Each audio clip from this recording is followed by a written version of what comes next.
Ladies and gentlemen, distinguished professors, je me réjouis beaucoup, comme directeur de Sciences Po, d'ouvrir cette journée que, avec Renaud, grâce à Renaud, nous avons pu organiser sur un thème qui tient tout particulièrement à l'âme de Sciences Po.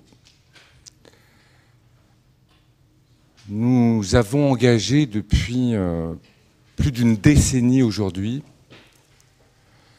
de multiples actions pour réussir à atteindre un objectif simple à énoncer, infiniment difficile à remplir, qui est de composer un corps étudiant divers, de composer un corps académique et un corps enseignant divers. Je parle bien de composition, comme on parle de composition d'une peinture, comme on parle de composition d'un dîner. C'est-à-dire de faire émerger une très grande diversité de talents, de faire progressivement comprendre qu'on s'améliore par la confrontation à l'altérité, à ce qui n'est pas soi, et qu'une institution, qu'elle soit publique ou privée, ou non gouvernementale ou gouvernementale, n'est jamais si riche, jamais si performante, que quand elle a su réussir sa diversité. Je dis bien réussir sa diversité parce que la diversité, il ne faut pas se le cacher, ça n'est pas simple à organiser, ça n'est pas simple à réussir. Si c'était si simple dans tous les pays que nous représentons, pourquoi aurions-nous tant de difficultés? Pourquoi faudrait-il des politiques incitatives, volontaristes, pour que la diversité dans nos entreprises, dans nos administrations publiques, dans nos différentes classes politiques soit une réalité?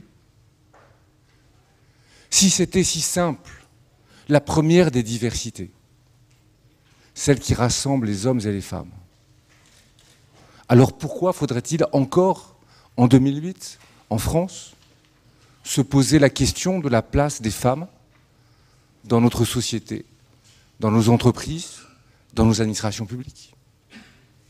Si c'était si facile, pourquoi le sentiment de discrimination par la culture, par le genre, par la race, par les croyances, par les religions, comme dit notre Constitution, et peut-être un jour, elle dira par nos opinions. Pourquoi est-ce que tout cela existe encore? Donc il ne faut pas se cacher l'extrême difficulté qu'il y a à intégrer l'altérité, ça peut commencer par le couple, à intégrer l'altérité de façon harmonieuse dans une société, dans un ensemble de sociétés, comme dans les entreprises ou les administrations publiques. Et tout le débat d'aujourd'hui, nous l'avons conçu en disant, voilà, nous partageons des valeurs, nous partageons un objectif concret commun, et en même temps, ne nous cachons pas derrière notre petit doigt, ne faisons pas de grands discours sûrs, essayons de réfléchir ensemble, professeurs et chercheurs académiques, ensemble, responsables d'entreprises, ensemble, responsables d'établissements universitaires. Qu'est-ce qui relève de l'égalité et qu'est-ce qui relève donc de la lutte contre les discriminations? Qu'est-ce qui relève de la différence, qui est justement l'expression même de l'altérité? Il ne faut pas lutter contre les différences. Dieu merci, nous ne sommes pas des clones.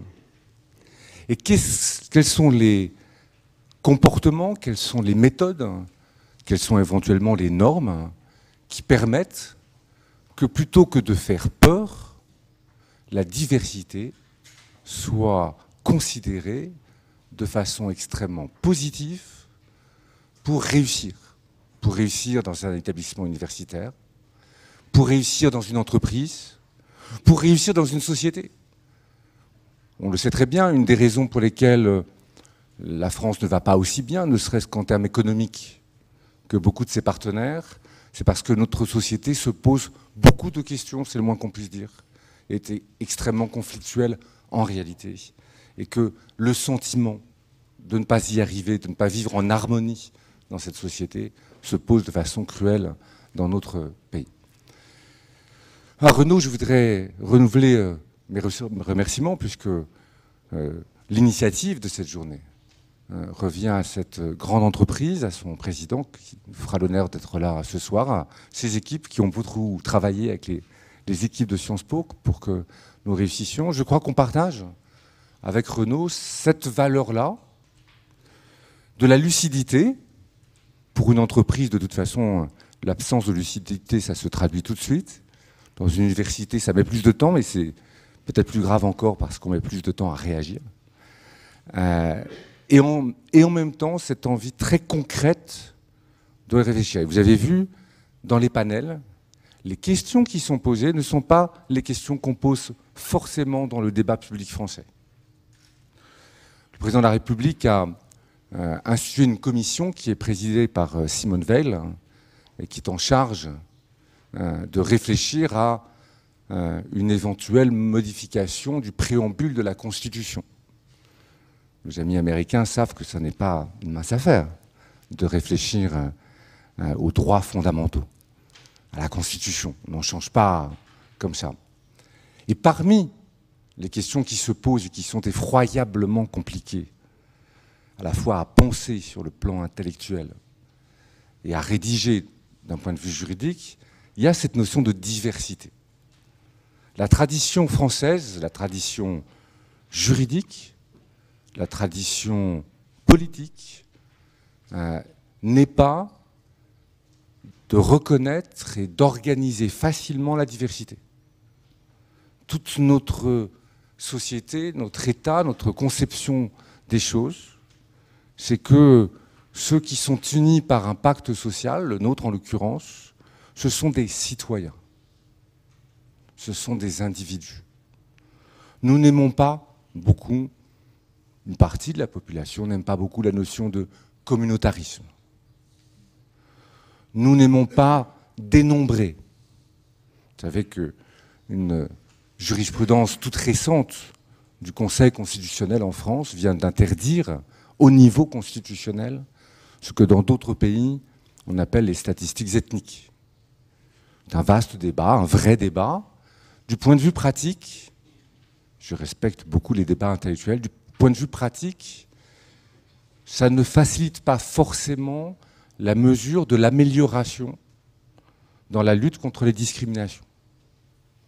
Imaginons par exemple qu'il y ait des discriminations raciales. C'est peut-être le cas. Comment mesurer l'efficacité de la lutte contre les discriminations raciales? Je ne vais pas parler toute la journée, je ne suis pas là pour ça, je prends déjà beaucoup de votre temps, mais je voulais vous dire à quel point, pour nous, cette journée n'a rien d'anodine, elle n'a rien d'artificiel. Elle marque par ailleurs un rapprochement très fort avec cette grande entreprise. Je voudrais remercier France 24 également, qui s'est fortement associé à notre journée. Et je vous souhaite des travaux, je l'espère, passionnants. Merci.